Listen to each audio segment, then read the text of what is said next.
ओम शांति।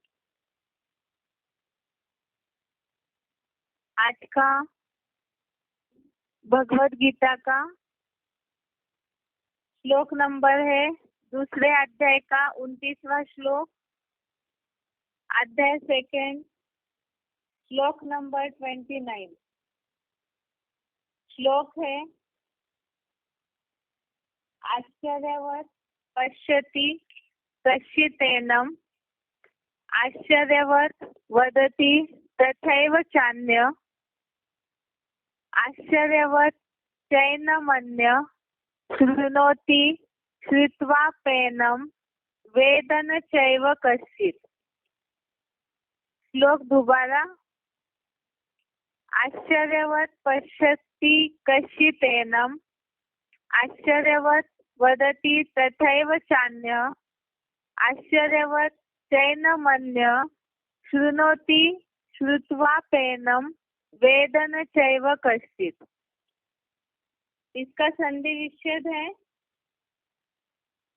आश्चर्यवत् पश्यति कश्चित् एनम् आश्चर्यवत् वदति तथा एव च अन्यः आश्चर्यवत् च एनम् अन्यः शृणोति श्रुत्वा अपि एनं वेद न च एव कश्चित्।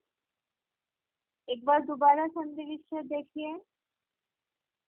आश्चर्यवत् पश्यति कश्चित् एनम् आश्चर्यवत् वदति तथा एव च अन्यः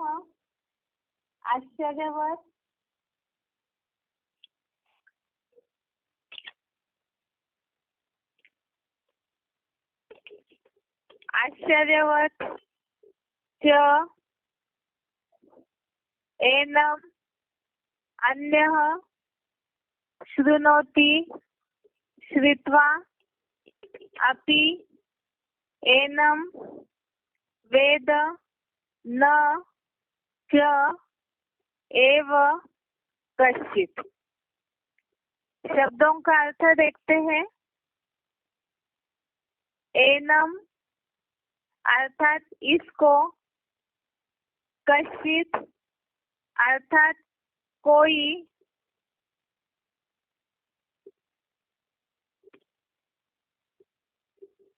आश्चर्यवत् अर्थात आश्चर्य से, वदति अर्थात बताता है, चान्य च अन्यः अर्थात और दूसरा, तथैव अर्थात वैसे ही, आश्चर्यवत् अर्थात आश्चर्य से, पश्यति अर्थात देखता है, च अन्यः अर्थात और दूसरा, एनम अर्थात इसको, आश्चर्यवत् अर्थात आश्चर्य से, शृणोति अर्थात सुनता है, च कश्चित् अर्थात और कोई, श्रुत्वा अर्थात सुनकर, अपि अर्थात भी, एनम अर्थात इसे, न वेद अर्थात नहीं जान पाता। शब्दों का अर्थ दोबारा देखते हैं।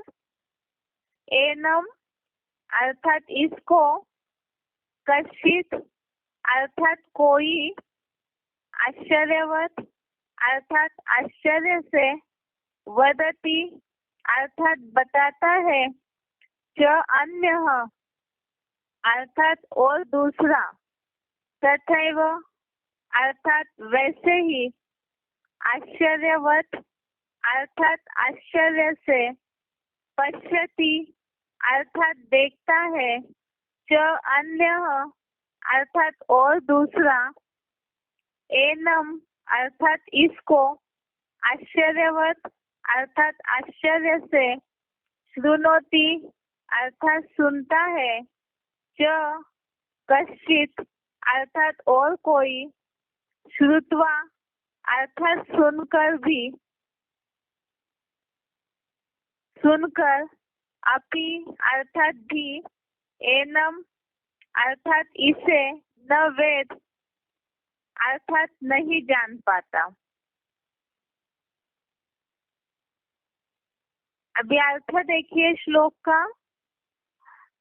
इसको कोई आश्चर्य से बताता है और दूसरा वैसे ही आश्चर्य से देखता है और दूसरा इसको आश्चर्य से सुनता है और कोई सुनकर भी इसे नहीं जान पाता।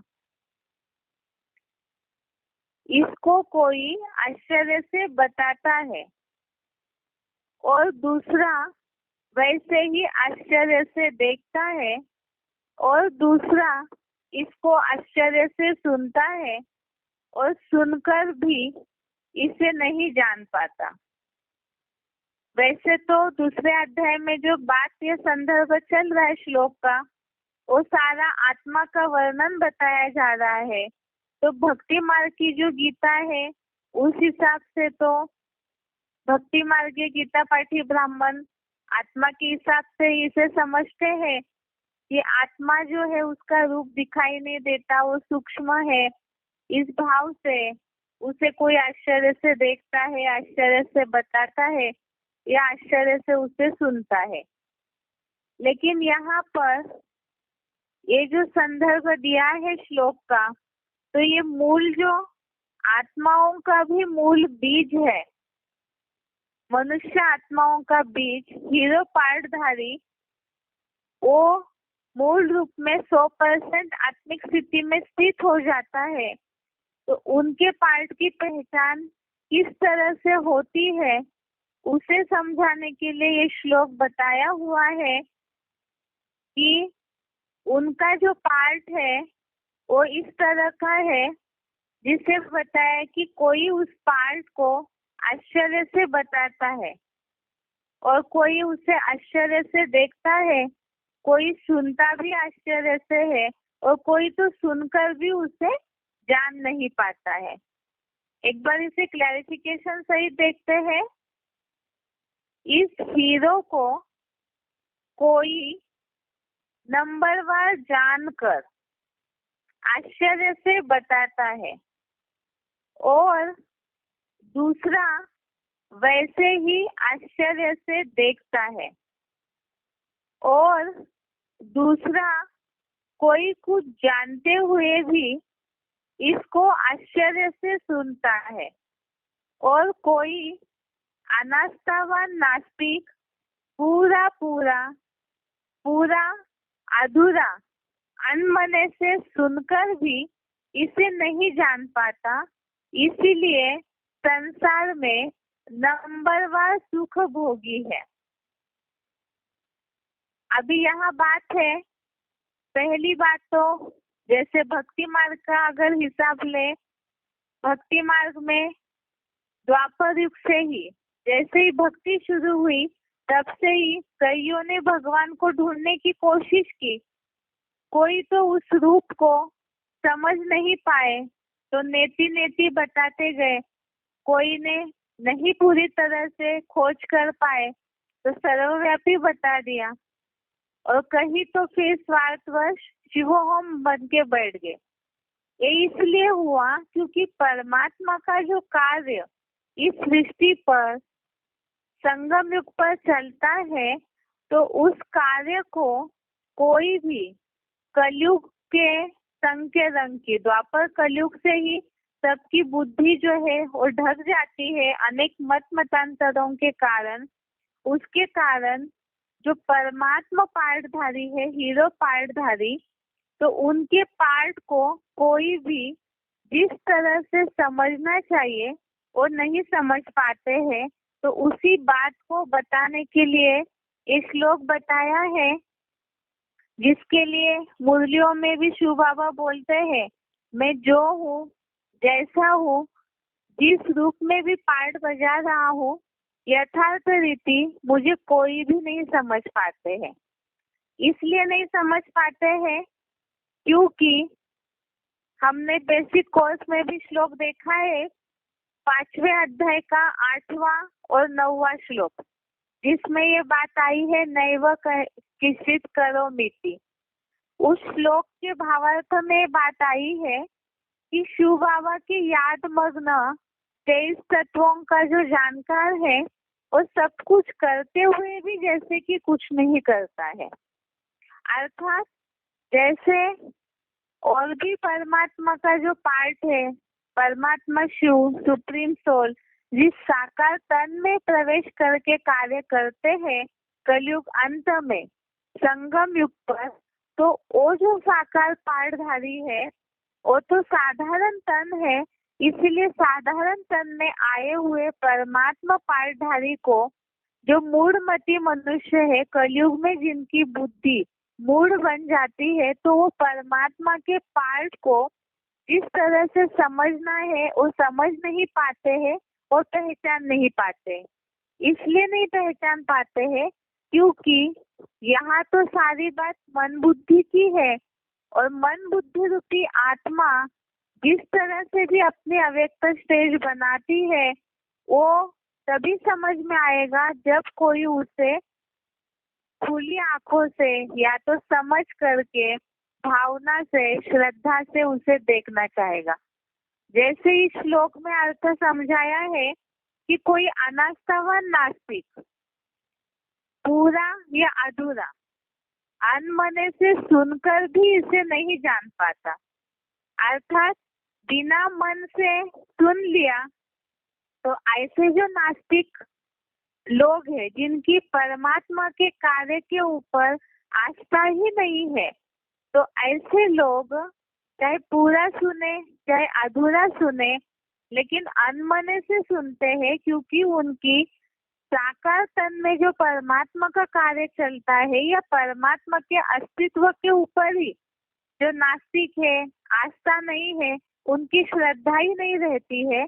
तो इसीलिए ही वो उस कार्य को, परमात्मा पार्टधारी को जाने नहीं पाते हैं, समझ ही नहीं पाते हैं। ऐसे ही इस श्लोक में परमात्मा को संगम युग में जो जिस तरह से समझ पाते हैं, जिस तरह से जितना तक समझ पाते हैं, उसका वर्णन यहाँ बताया है। क्योंकि परमात्मा का कार्य ऐसा है जो और धर्म पिताओं की तुलना में इस सृष्टि को पूरा पलटने का कार्य है। और उस कार्य को जैसे और धर्म पिताएं हैं, कोई साधु सन्यासी है, उनके कार्य में तो ये सम्मिलित है, कहीं ना कहीं कुछ जादू दिखा देते हैं, कहीं ना कहीं अपने सिद्धि के आधार पर कुछ अल्पकाल की प्राप्ति करा देते हैं। तो उसके कारण उन्हें ही सब कुछ समझने लगते हैं भक्ति मार्ग में लोग। लेकिन यह भगवान के कार्य की विशेषता है कि ये अल्पकाल की कोई प्राप्ति नहीं कराते, यहाँ तो सदा काल की, और जो ऐसा सुख है जो स्थूल में भौतिक में दिखने में तुरंत तो नहीं आएगा। तो ऐसे कार्य की प्राप्ति पूरे सृष्टि के परिवर्तन का कार्य है। तो इसीलिए ऐसे कार्य को तुरंत ही कोई भौतिक दुनिया में जो लिप्त है वो नहीं समझ पाते हैं, क्योंकि इस दुनिया में सभी ही जो बताया कि यहाँ तो सभी नंबरवार सुख के भोगी है, और जिनकी बुद्धि में खुद ही आवरण चढ़ा हुआ है, तो वो परमात्मा के कार्य को जिस तरह से यथार्थ रीति पहचानना चाहिए, समझना चाहिए, वो नहीं समझ पाते हैं। इसीलिए यहाँ बताया कि इसको, अर्थात इस हीरो पार्टधारी को कोई नंबरवार जान कर आश्चर्य से बताता है। अर्थात यहाँ बात है कि सुप्रीम सोल शिव जो परम पिता परमात्मा है वो बिंदी है, और हम तो अभी तक ये समझ के आए कि आत्मा बिना शरीर का आधार लेकर के कोई कार्य नहीं कर सकती है। तो परमात्मा शिव इस सृष्टि पर जिस साकार तन का मुकर्रर पाठधारी का आधार लेते हैं, तो वो तनधारी बिल्कुल साधारण है। और परमात्मा का कार्य की विशेषता है इस सृष्टि पर आने के बाद कि वो गुप्त कार्य है। जितना गुप्त होगा उसमें उतनी ताकत होगी, और उस गुप्त कार्य को भौतिक दुनिया में लिप्त लोग नहीं समझ पाते हैं। इसीलिए ही कोई उसे नंबरवार जान करके आश्चर्य से बताते हैं। अर्थात जितना जो समझते हैं उस परमात्मा पाठधारी को, तो उसी अनुसार वो आश्चर्य से ही उसका परिचय देते हैं। और कोई जान भी लिया तो पूरी तरह से अगर विश्वास न हो पाया तो उसे आश्चर्य से देखते हैं, क्योंकि ये पहले विश्वास नहीं हो पाता है कि परमात्मा इस सृष्टि पर आकर के कैसे कार्य कर सकते हैं। तो जो नहीं भावना रख पाते हैं तो आश्चर्य से देखेंगे। कोई कुछ जानते हुए भी इसको आश्चर्य से सुनते हैं। अर्थात जो थोड़ा बहुत जानते हैं तो उसे आश्चर्य से सुनते हैं। इसीलिए क्योंकि परमात्मा का कार्य ही ऐसा है जो बहुत ही वंडरफुल है, तो तुरंत उस पर विश्वास नहीं हो पाता है। और इसीलिए बताया कि कोई जितना जो जानते हैं उतना परिचय दे करके आश्चर्य से बताते हैं, कोई जानने के बाद आश्चर्य से देखते हैं, कोई आश्चर्य से सुनते हैं, और कोई तो बताया सुनने के बावजूद भी उसे जान नहीं पाते हैं। इसीलिए बताया कि परमात्मा का कार्य ऐसा है जो उसे कोई यथार्थ रीति जान नहीं पाते हैं, क्योंकि वो गुप्त कार्य है। इसीलिए ही संसार में नंबरवार सुख भोगी है। परमात्मा के कार्य को जानना या समझना इसलिए है ताकि परमात्मा से सुख की प्राप्ति हो, लेकिन उन्हें जिस तरह से जिस अवस्था में पूरी तरह से जानना चाहिए। परमात्मा को यथार्थ रीति तभी जान पाएंगे, जैसे मुरलियों में शिव बाबा बोलते हैं, अव्यक्तवाणियों में बाप दादा ने भी ये बोला है कि मिलना है तो समान बन के मिलो। अर्थात परमात्मा जैसे पूरी तरह से 100% आत्मिक स्थिति में टिके हुए हैं, तो उसी तरह से ही पूरा आत्मिक स्थिति में स्थिर होकर इस दो देहभान का छिलका है, जब तक ये पूरा नहीं उतरता है, देहभान नहीं छोड़ते हैं, तब तक परमात्मा को जिस तरह से पहचानना है नहीं पहचान पाएंगे। तो उनसे ज्ञान का वर्षा ले करके जो जन्म जन्मांतर का सुख का वर्षा लेना है वो भी नहीं ले पाएंगे। तो जो जितना जानेगा वो उतना ही नंबरवार सुख के भोगी बन जाते हैं, उतना ही प्राप्ति कर पाएंगे। इसीलिए बताया कि परमात्मा के कार्य को यथार्थ रीति नहीं जान पाते हैं। इसी के लिए इस श्लोक का अर्थ समझाने के लिए ही नीचे मुरली का एक पॉइंट लिखा हुआ है। मुरली की तारीख है 14 मई 1970। मुरली पॉइंट की डेट है 14 मई 1970। पॉइंट है, शंकर क्या करते हैं?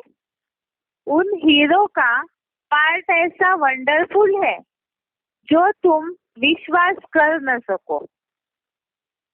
अर्थात यहाँ परमात्मा ने जिनको जो नंबरवार आत्माएं है उनमें अव्वल नंबर शंकर वाली आत्मा जो है वो शिव समान बन जाती है।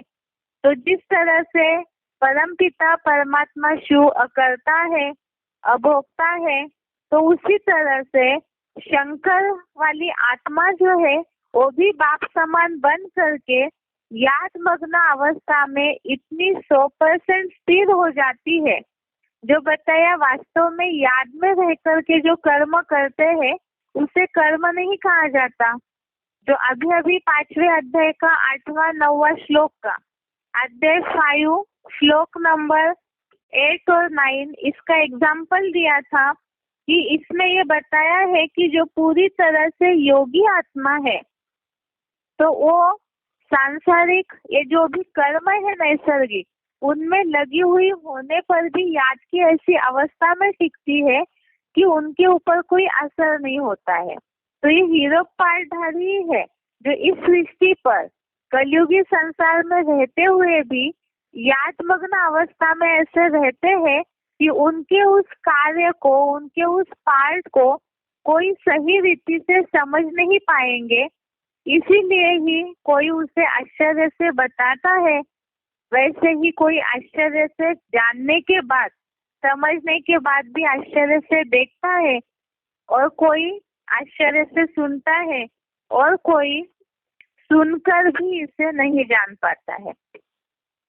इस तरह से ये श्लोक का अर्थ है।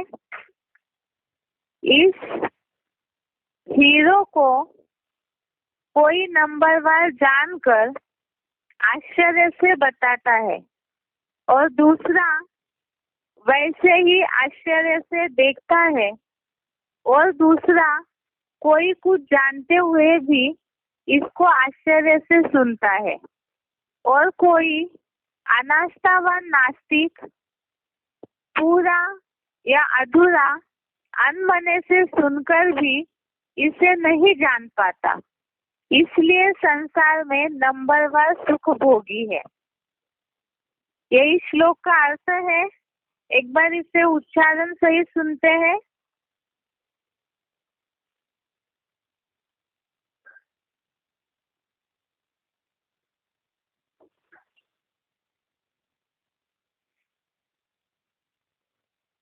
आश्चर्यवत् पश्यति कश्चिदेनम् आश्चर्यवत् वदति तथैव चान्यः आश्चर्यवत् चैनमन्यः शृणोति श्रुत्वाप्येनौ वेद न चैव कश्चित्। इस हीरो को कोई नंबरवार जानकार आश्चर्य से बताता है, और दूसरा वैसे ही आश्चर्य से देखता है, और दूसरा कोई कुछ जानते हुए भी इसको आश्चर्य से सुनता है, और कोई अनास्थावान नास्तिक पूरा अधूरा अनमने से सुनकर भी इसे नहीं जान पाता। इसीलिए संसार में नंबरवार सुख भोगी हैं। शंकर क्या करते हैं? उन हीरो का पाठ ऐसा वंडरफुल है जो तुम विश्वास कर ना सको।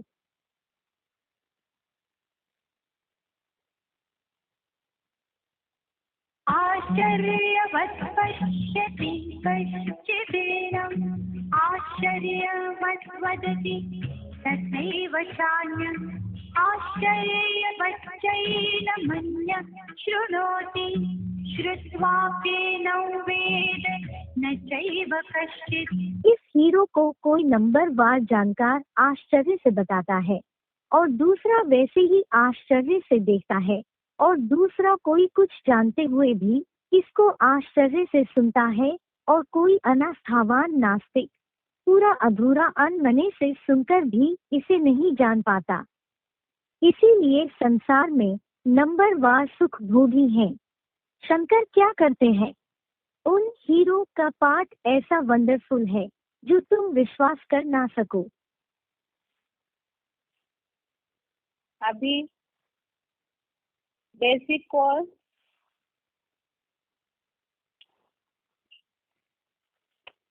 कोर्स में बात चल रही थी। अतीन्द्रिय सुख प्राप्त करना है तो भगवान की याद से ही प्राप्त हो सकता है। जो दीपक की तरह, दीपक की भांति एक टिक अर्थात एकाग्र होकर के परमात्मा की याद में स्थिर हो जाएंगे, तो मन बुद्धि की जो चंचलता है वो स्थिर होने के कारण बुद्धि से ग्रहण करने वाला बुद्धि ग्राह्य अतीन्द्रिय सुख प्राप्त होता है। और ऐसा अतीन्द्रिय सुख प्राप्त होने पर जो बताया कि परमार्थ को देख करके ऐसे योगी की बुद्धि और सुखों से, इंद्रिय सुखों से उसकी आसक्ति पूरी तरह से हट जाती है। ऐसा अतीन्द्रिय सुख तभी प्राप्त होगा जब भगवान के याद में एकाग्र होकर के टिक जाएंगे। तो फिर बात यह है कि बहुत से भक्त है दुनिया में, बहुत ऐसे लोग हैं जो मेडिटेशन वगैरह कर रहे हैं, तो यही कहेंगे कि ऐसे अतीन्द्रिय सुख, ऐसी शांति तो हमें भी प्राप्त हो रही है।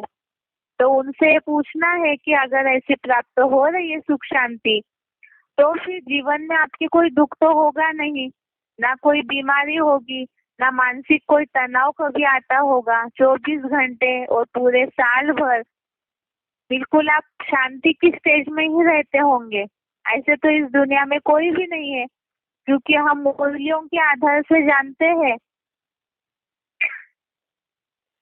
हम मूल्यों के आधार से इस बात को जानते हैं कि बाबा ने मुरली में, शिव बाबा ने बोला है, इस कलयुगी दुनिया में, अशांति की दुनिया में शांति कहाँ से आएगी।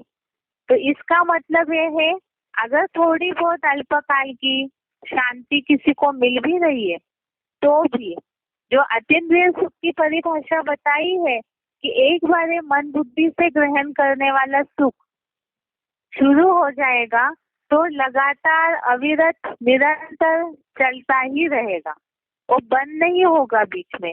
लेकिन भक्तों को तो अल्पकाल की, कुछ समय की सुख शांति मिलती है। सुख तो खैर बताया कि भक्ति भौतिक दुनिया के जो साधन है, वो जो सुख मिल रहे हैं, बाह्य इंद्रिया, उनको जो सुख मिल रहा है, मनुष्य आज उसे ही सुख की परिभाषा समझ बैठा है। लेकिन वास्तव में वो सुख कोई सुख नहीं है। इसे तो हमने अभी तक के कोर्स में समझा है। इंद्रियों का सुख जो है, शुरू में भले अमृत समान लगे, लेकिन बाद में उसका परिणाम विष समान है। तो ऐसा अतीन्द्रिय सुख तभी प्राप्त होगा जब भगवान की याद में ठहरेंगे। और भगवान की याद में अभी तक ठहरने के लिए जरूरी है कि उन्हें जानना है। अब जानेंगे कैसे? लोग कहेंगे हमने तो जाना है, हम रोज इतनी भक्ति करते हैं तो हमें कुछ ना कुछ महसूसता होती है। लेकिन अगर ऐसे है, साधु सन्यासी है, बहुत सारे विद्वान पंडित है, रोदा भक्ति करने वाले हैं, सब यही कहेंगे कि हमें तो अनुभूति होती है भगवान की। लेकिन अगर ऐसे है तो गीता में भगवान ने इस बात को बताया क्यों? भगवान ने गीता में, श्रीमद् भगवत गीता, ये की बातों को तो सभी भक्ति मार्गीय लोग मानते हैं।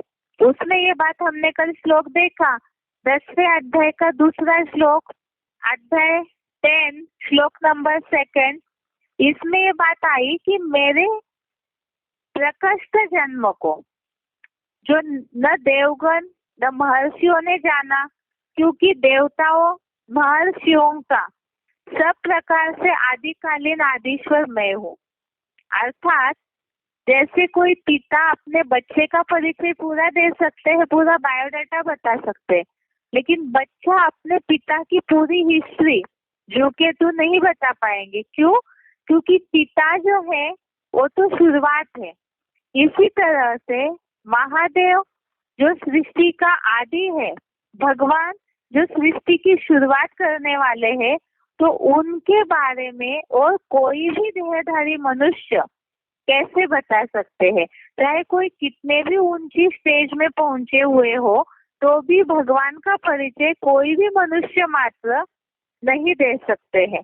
वो उतना ही दे पाएंगे जहाँ तक उनकी बुद्धि की पहुंच है। जैसे साइंस है, साइंस वाले जो है उनकी बुद्धि की पहुंच जहाँ तक है वो वहां तक ही इस दुनिया का वर्णन बता पा रहे। ऐसे ही महर्षि, पंडित, विद्वान, आचार्य, उनकी बुद्धि की पहुंच जहाँ तक है वो उसी को भगवान का रूप समझ के परिचय देते हैं। लेकिन वास्तव में अगर उनके परिचय मात्र से सब कुछ होता तो ये सृष्टि पतन की ओर नहीं जाती। तो इसीलिए ही भगवान के पार्ट को, भगवान के कार्य को यथार्थ रीति तभी समझ पाएंगे जब उनका परिचय मिलेगा। भगवान से तभी सही रीति से योग लगा पाएंगे। जो बताया, निर्वास स्थान के दीपक की तरह मन बुद्धि एकाग्र तभी होगी जब यथार्थ रीति भगवान के बारे में हम पूरी जानकारी रख के उनको याद करेंगे। और ये करने के लिए उनका परिचय जरूरी है, और उनका परिचय भगवान स्वयं आकर के देते हैं। इसीलिए भगवत गीता में इस बात को बताया है। 10वें अध्याय का 15वां श्लोक, अध्याय 10 श्लोक नंबर 15 श्लोक है जो कल हमने पढ़ा था। स्वयं एव आत्मना आत्मानं वेत्थम त्वं पुरुषोत्तम भूत भावन भूतेश देव देव जगतपते।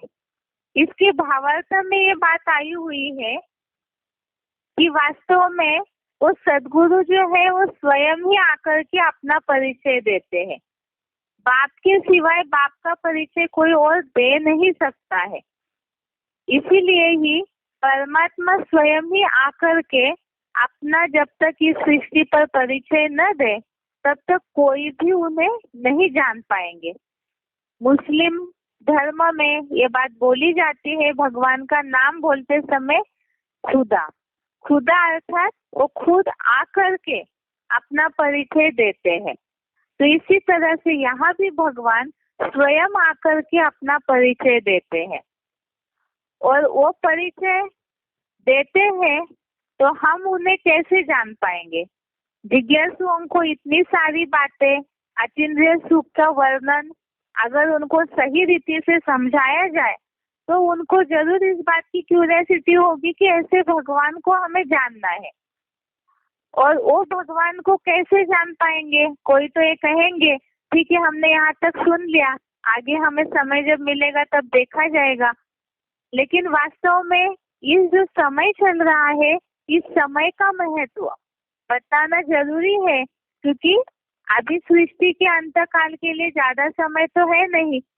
भगवान स्वयं आकर के अपना परिचय देते हैं और परिचय इसलिए देते हैं क्योंकि वो इस सृष्टि के परिवर्तन का, दुख की सृष्टि को पलट के सुख की सृष्टि की ओर सभी मनुष्य मात्र को ले जाने का कार्य कर रहे हैं। इसीलिए ही भगवान को कब और कैसे जान सकते हैं उसे समझना है।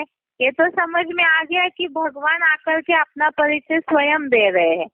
अब वो अपना परिचय दे रहे हैं, लेकिन उनका परिचय हम रिसीव करें, उसे समझे, उसके लिए भी तो कुछ करना होगा।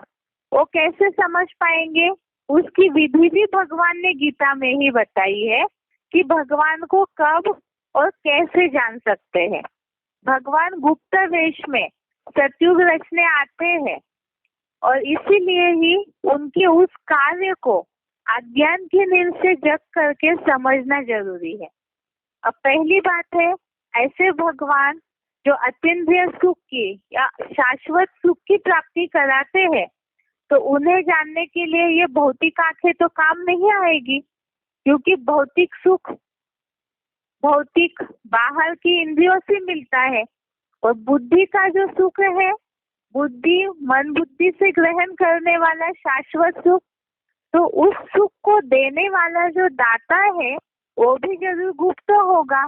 तो उन्हें भी पहचानने के लिए ऐसे ही पहचानना होगा बुद्धि के द्वारा, जिसके लिए गीता में, भगवत गीता में बताया है कि उस आए हुए भगवान को पहचाने कैसे। 11वें अध्याय का 8वां श्लोक, अध्याय 11 श्लोक नंबर 8, इसमें भगवान को कैसे पहचाना जा सकता है उसका तरीका बताया है।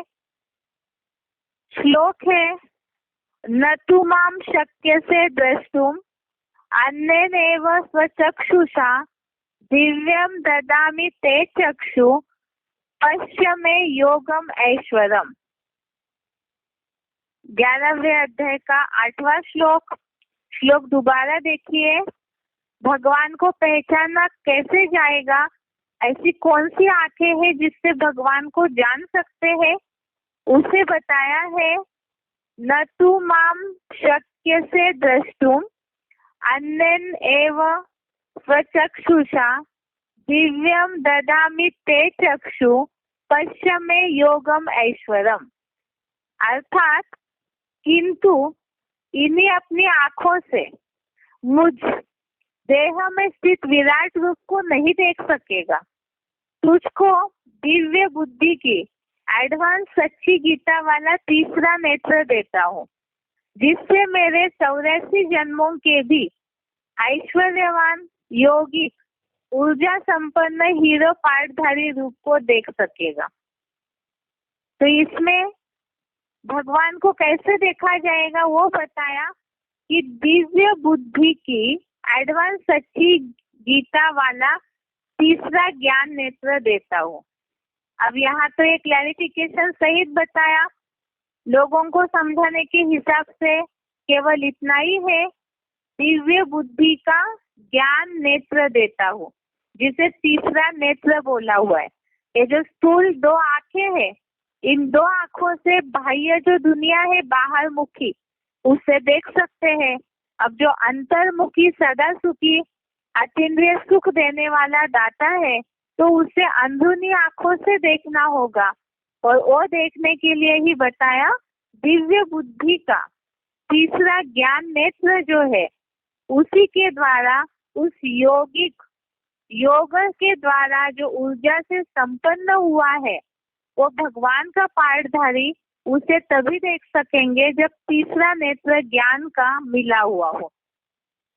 अब इसीलिए बताए कि वो जो ज्ञान नेत्र है वो नहीं है, इसीलिए ही साधारण तन से, साधारण आंखों से भगवान के उस साधारण तन में आए हुए कार्य को कोई जान नहीं पाते हैं आसानी से।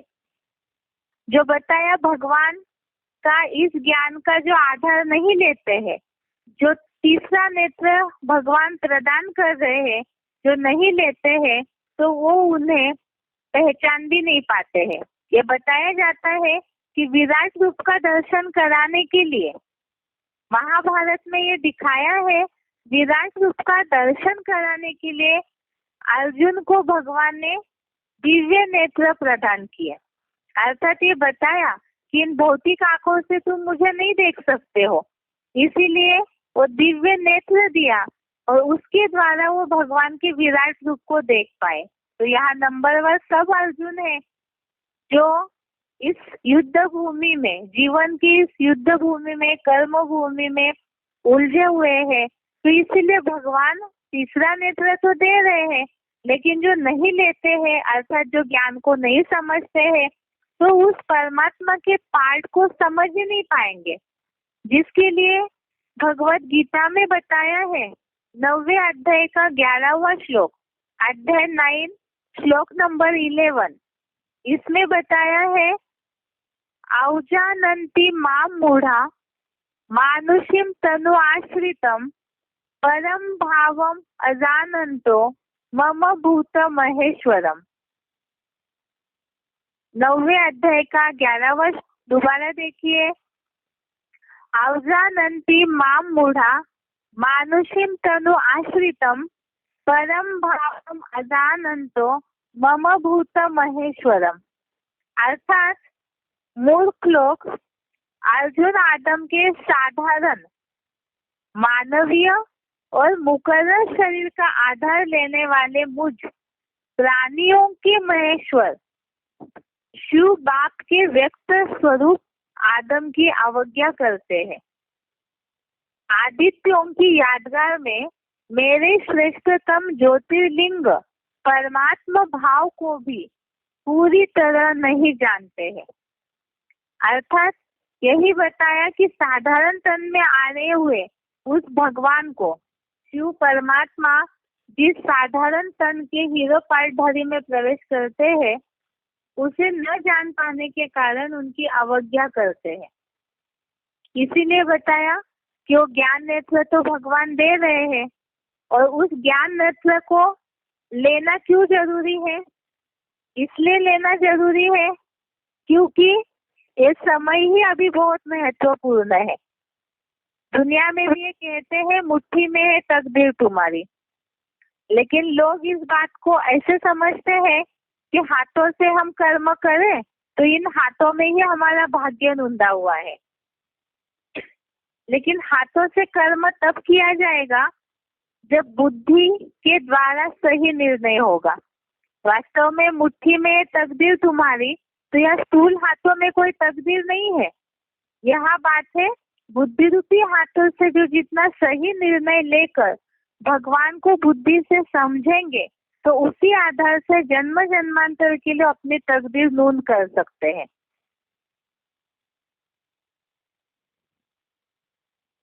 अब यहाँ बात है ये तो हमने बता दिया जिज्ञासुओं को कि तीसरे नेत्र प्रदान करते हैं भगवान, तो उस ज्ञान नेत्र से हमें समझना है। और जो तीसरा नेत्र नहीं लेते हैं, नहीं ज्ञान सुन पाते हैं, तो भगवान के कार्य को समझ भी नहीं पाते हैं। लेकिन बात है कि भगवान के कार्य को जानना क्यों जरूरी है? ऐसे वो क्या आकर के बताते हैं जिसके द्वारा हम कल्प कल्पांतर के लिए या आने वाला जो नया कल्प है उसमें सुख प्राप्त कर सकते हैं। तो इसीलिए बताया कि भगवान के द्वारा सच्चाई का ज्ञान दिया जाता है। और वो सच्चाई है कि आत्मा क्या है, परमात्मा क्या है, सृष्टि चक्र क्या है। इन सारी बातों को जानने के आधार से हम अपने जन्मों के राज को जान सकते हैं। उसी आधार से हम अपने सुख का जो भाग्य है उसे नोंद कर सकते हैं।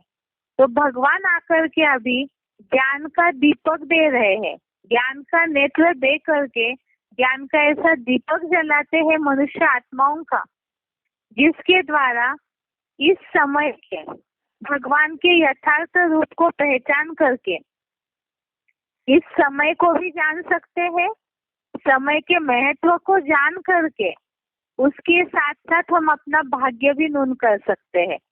क्यों ऐसे समझना है भगवान को? क्योंकि ये बोला हुआ है अभी नहीं तो कभी नहीं। अभी जो समय चल रहा है उसमें भगवान को जानकर समझ करके हम यदि पुरुषार्थ करते हैं तो हम अपनी जन्म जन्मांतर के लिए तकदीर नून कर सकते हैं। और इसके लिए क्या करना जरूरी है? बात यहाँ शुरू से टॉपिक चल रहा था सुख की प्राप्ति के लिए। पहले बात बेसिक कोर्स में हमने समझी, मन बुद्धि की चंचलता को स्थिर करना है। और चंचलता को स्थिर करने के लिए इंद्रिय सुखों से ऊपर उठना है। लेकिन बताए इंद्रिय सुखों का मनुष्य आदी है, तो उसके एक्सचेंज में उसको कुछ मिलना चाहिए, तभी वो इंद्रिय सुखों को छोड़ेगा। और जब इंद्रिय सुखों को छोड़ेगा तो मन बुद्धि भी स्थिर हो जाएगी। इसीलिए ही परमात्मा अतीन्द्रिय सुख की प्राप्ति कराते हैं। और उस अतीन्द्रिय सुख की प्राप्ति के लिए ही भगवान का ज्ञान जानना जरूरी है। और उस ज्ञान के साथ साथ ही जन्म जन्मांतर का सिर्फ अतीन्द्रिय सुख जो स्वर्ग में मिलता है, लेकिन भगवान के कार्य की विशेषता है जो उसके साथ साथ पूरे 84 जन्मों के लिए ही सुख शांति का जो जितना ज्ञान को अपने बुद्धि रूपी पात्र में धारण करेंगे, उतना ही जन्म जन्मांतर के लिए अपने लिए ऊंची तकदीर नून कर सकते हैं। अब उसके लिए क्या करना जरूरी है कि स्वर्ग में भी अतीन्द्रिय सुख मिले, इस जीवन में रहते हुए भी मुक्त अवस्था का अनुभव हो। तो शिव बाबा मुरलियों में बोलते हैं, इस नर्क की दुनिया के बीच में बच्चों को स्वर्ग की बादशाही देता हो, अर्थात दुखों से पार कर देते हैं। तो उसके लिए क्या करना होगा? तो और दुनिया में तो बहुत सारे सब्जेक्ट होते हैं। एक डिग्री लेने के लिए डॉक्टर बनने, इंजीनियर, वकील बनने कितनी सारी पढ़ाई पढ़नी पड़ती है। लेकिन यहाँ तो ज्यादा मेहनत की बात ही नहीं है। इसी में हम जिज्ञासुओं को इस ज्ञान के सब्जेक्ट के बारे में समझा सकते हैं। ज्ञान, योग, धारणा, सेवा, ये बातें तो आगे डिटेल में आएगी। लेकिन यहाँ खास तो भाग्य नून करने के लिए सबसे पहली बात है याद और ज्ञान। अब बात फिर आई कि भगवान को याद करना क्यों जरूरी है। ये तो हमने समझा अतीन्द्रिय सुख प्राप्त करने के लिए। तो उसी के लिए ही ये जो आत्मा का सर्वोच्च सुख है, इंद्रियों से भी परे का सुख, तो उसकी अनुभूति करना है, मन बुद्धि की चंचलता को स्थिर करना है। और जो बुद्धि नष्ट हुई है वो पुनः प्राप्त करके स्थिर बुद्धि होने के लिए भगवान को याद करना जरूरी है। दोबारा बता रहे हैं कि भगवान को याद करना क्यों जरूरी है। इसीलिए जरूरी है क्योंकि भगवान की याद से जो अल्पकाल का इंद्रियों का सुख मिलता है, उससे भी परे का अतीन्द्रिय सुख की अनुभूति होने के लिए भगवान को याद करना है। दूसरी बात है कि इंद्रिय सुखों के कारण बुद्धि नष्ट हो जाती है, तो वो बुद्धि जो नष्ट हुई है वो पुनः प्राप्त करने के लिए जो बुद्धि का दाता है, श्रेष्ठ बुद्धि का दाता, उनसे कनेक्शन जुड़ा रहेगा तो श्रेष्ठ बुद्धि की प्राप्ति होगी। और उसी के साथ साथ पूर्व जन्मों के पाप कर्म भी भस्म हो जाते हैं। इसीलिए ही भगवान को याद करना जरूरी है। अब इसके लिए भी गीता में, भगवत गीता में 18वें अध्याय के 66वें श्लोक में समझाया है कि भगवान को पहचान करके याद करना क्यों जरूरी है। अध्याय 18 श्लोक नंबर 16 श्लोक है, सर्वधर्मान् परित्यज्य मामेकं शरणं व्रज अहं त्वा सर्व पापेभ्यो मोक्षयिष्यामि मा शुचः। अध्याय 18 श्लोक नंबर 66 श्लोक दोबारा देखिए, सर्वधर्मान् परित्यज्य मामेकं शरणं व्रज अहं त्वा सर्व पापेभ्यो मोक्षयिष्यामि मा शुचः।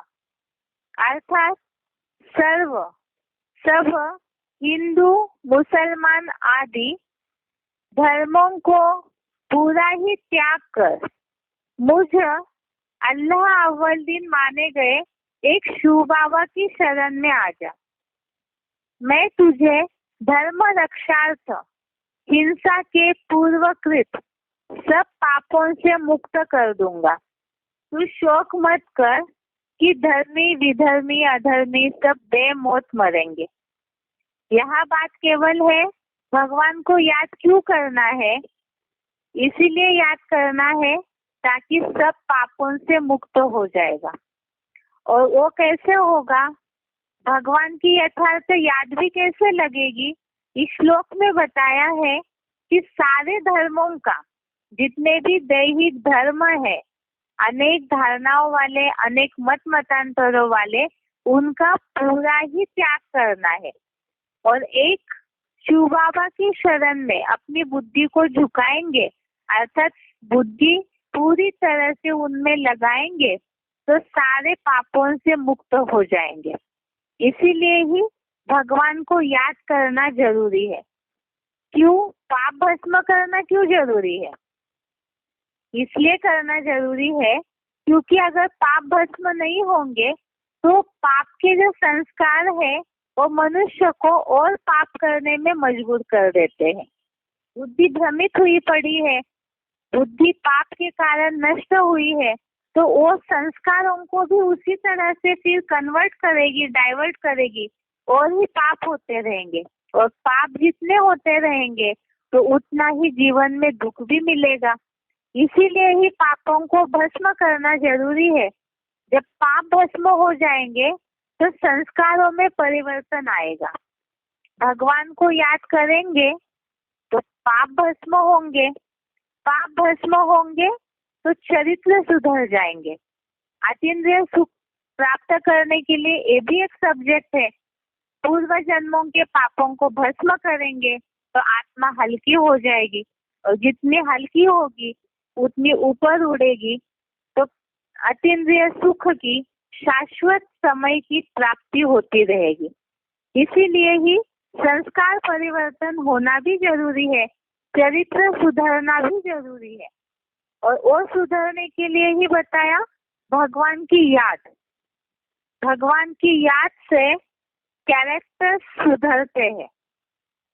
पहले तो हमने समझा भगवान को पहचानना है, इसलिए पहचानना है क्योंकि मुट्ठी में है तकदीर तुम्हारी। पहचानने के बाद भगवान को याद करना है, इसलिए याद करना है क्योंकि पाप भस्म हो जाएंगे। पाप भस्म हो जाएंगे तो चरित्र, कैरेक्टर सुधर जाते हैं और कैरेक्टर अर्थात चरित्र सुधर जाएगा तो उसका फायदा ये है कि जीवन में सुख शांति आएगी। अब ये भगवान की याद से कैरेक्टर सुधरेंगे, ये कैसे माना जाएगा? भगवत गीता में इसके लिए भी तो भगवान ने समझाया है कि भगवान की याद से कैसी भी आत्मा हो वो सुधर जाती है, शीघ्र ही पुण्यात्मा बन जाती है। इसका प्रूफ भगवत गीता के आधार से देखते हैं कि भगवान की याद से कैसे कोई सुधरता है। 9वें अध्याय का 30वां श्लोक देखिए, अध्याय 9 श्लोक नंबर 30। इसमें बात है भगवान की याद से कैरेक्टर्स अर्थात चरित्र सुधरता है, संस्कार सुधरते हैं। श्लोक है अध्याय 9 श्लोक नंबर 30। श्लोक है अपि चेत सुदुराचारो भजते माम अनन्य भाग साधु एव स मंतव्य सम्यक व्यवसितः ही सह।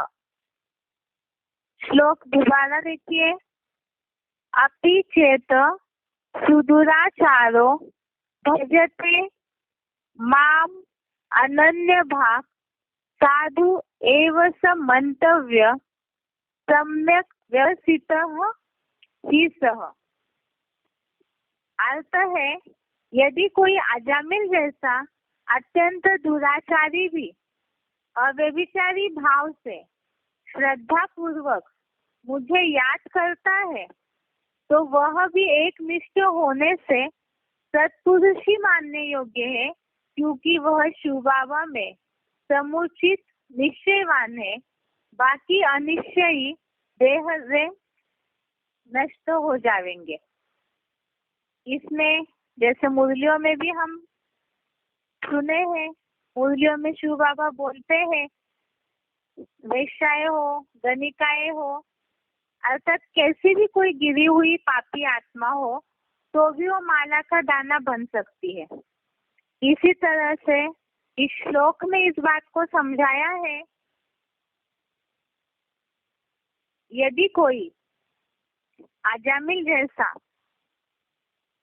पापी भी क्यों न हो, दुराचारी क्यों न हो, जब वो अव्यभिचारी भाव से याद करने लगे भगवान को और वे निश्चय कर ले कि एक भगवान में ही टिक जाना है, तो वो सत्पुरुष मानने योग्य है।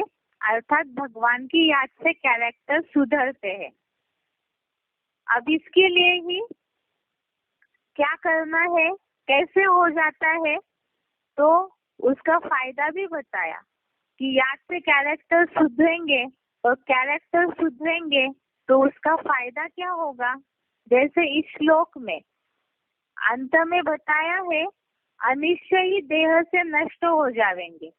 अर्थात कोई पापी ने अगर एक निष्ठ होके भगवान को मान लिया तो सत्पुरुष बन जाता है, और कोई थोड़ी बहुत आस्था है या तो निश्चय ही नहीं कर लिया, अनिश्चय अर्थात भगवान के प्रति निश्चय ही नहीं कर लिया, तो ऐसे देह से नष्ट हो जाएंगे। इसी से समान श्लोक बताया हुआ है कि भगवान की याद से कैरेक्टर सुधर जाते हैं और नहीं समझे भगवान को तो वो नष्ट हो जाएंगे। जिसके लिए 9वें अध्याय का 31वां श्लोक, अध्याय 9 श्लोक नंबर 31 देखिए, शीघ्रम भवति धर्मात्मा शाश्वत शांतिम निगच्छति कौन्तेय प्रतिजानीहि न मे भक्तः प्रणश्यति। श्लोक दोबारा, शीघ्रम भवति धर्मात्मा शाश्वत शांतिम निगच्छति कौन्तेय प्रतिजानीहि न मे भक्तः प्रणश्यति। अर्थात दृढ़ निश्चयी जल्दी ही धर्मात्मा बन जाता है, संपूर्ण चतुर्युगी में शाश्वत शांति को पा लेता है। इसलिए है कुंती पुत्र, ऐसा अव्यभिचारी योगी निश्चय ही जानो वह मेरा भक्त नारकीय द्वापर कलयुग में भी धर्म भ्रष्ट नहीं होता। अर्थात इसका ये फायदा है कि जो धर्मात्मा बन जाते हैं दृढ़ निश्चय करके, एक तो वो शाश्वत शांति को पा लेंगे, दूसरा द्वापर कलयुग में भी जहाँ अशांति शुरू हो जाती है तो वहां भी ऐसी आत्माएं धर्म भ्रष्ट नहीं होती है। अर्थात कलयुग अंत में तो सभी पापात्माएं हैं, पतित बने हुए हैं, नीचे गिरे हुए हैं, तभी तो भगवान आकर के सभी को उठाते हैं और उसका परिणाम भगवान की याद से कैरेक्टर सुधरेंगे तो उसका फायदा सिर्फ इस संगम पे कलयुगांत में ही नहीं बल्कि अन्य युगों में भी ऐसी आत्माएं धर्मभ्रष्ट नहीं होंगे तो फिर सुखी भी उतना ही रहेंगे। और इसीलिए बताया, कहा जाता है जैसे को याद करेंगे वैसे बनेंगे, जैसा संग होगा वैसा रंग लगता है, इसलिए कहा जाता है संग तारे कुसंग बोरे। अर्थात संस्कार सुधरने के लिए जो बताया, मन चंचल होगा तो बुद्धि की लगाम खींचना चाहिए, मन बुद्धि स्थिर हो जाएगी, मन बुद्धि की स्थिरता के आधार पर जो सुख की प्राप्ति होगी तो उसके साथ साथ संस्कार सुधर जाएंगे।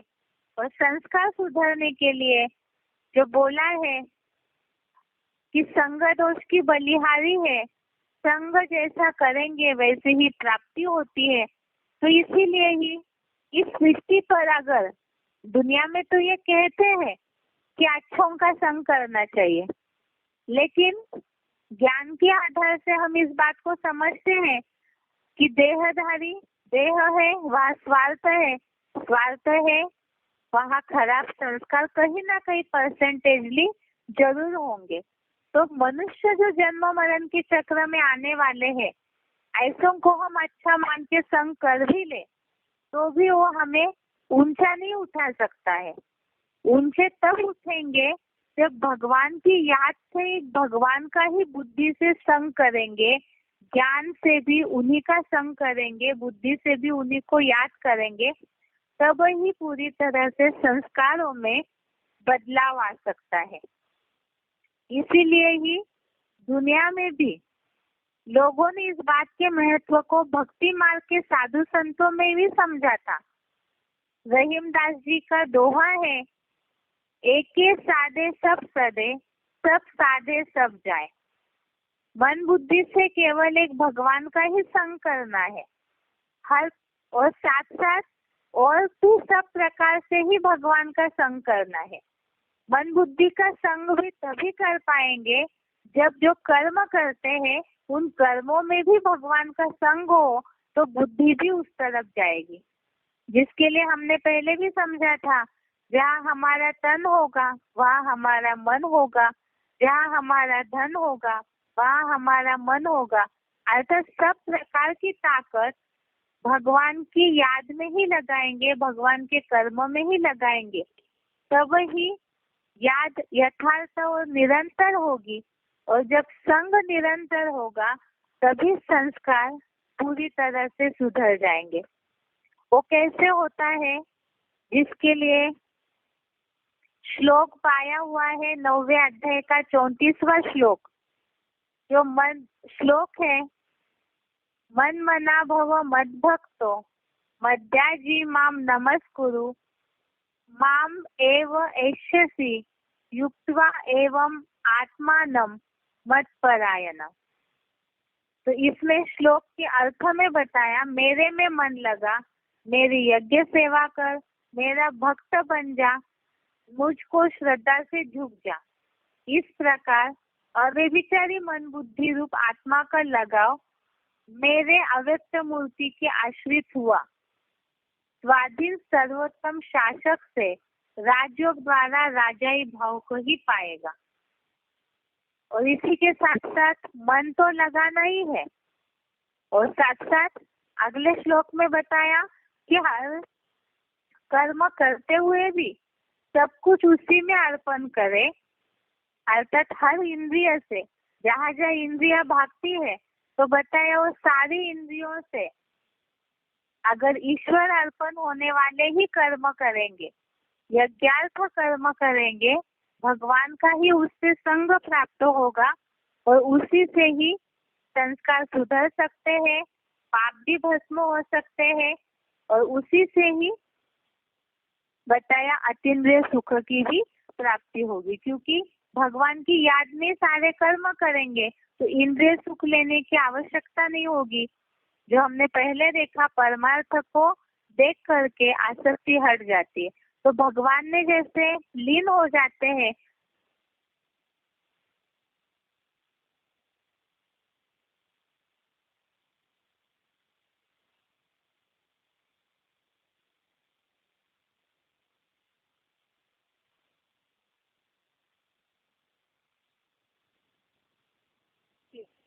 कि मीरा जो है वो पूरी तल्लीन हो गई थी कृष्ण की याद में।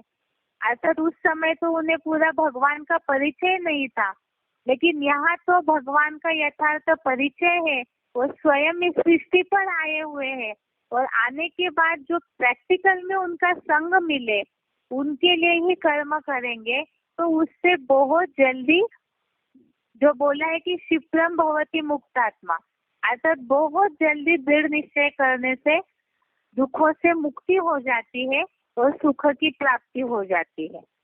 अब इसके साथ साथ जो बताया ज्ञान और याद, ये दोनों सब्जेक्ट को समझना है और उसके साथ साथ ही सारे कर्म भगवान के अर्पण करेंगे, निरंतर याद होगी। तो उन कर्मों की जानकारी भी हमें होनी चाहिए ताकि कर्मों में सुधार हो। इसके लिए ही ज्ञान की आवश्यकता है। उसके लिए क्या करना है, इसे कल देखते हैं। आज के लिए यहाँ तक ही। ओम शांति।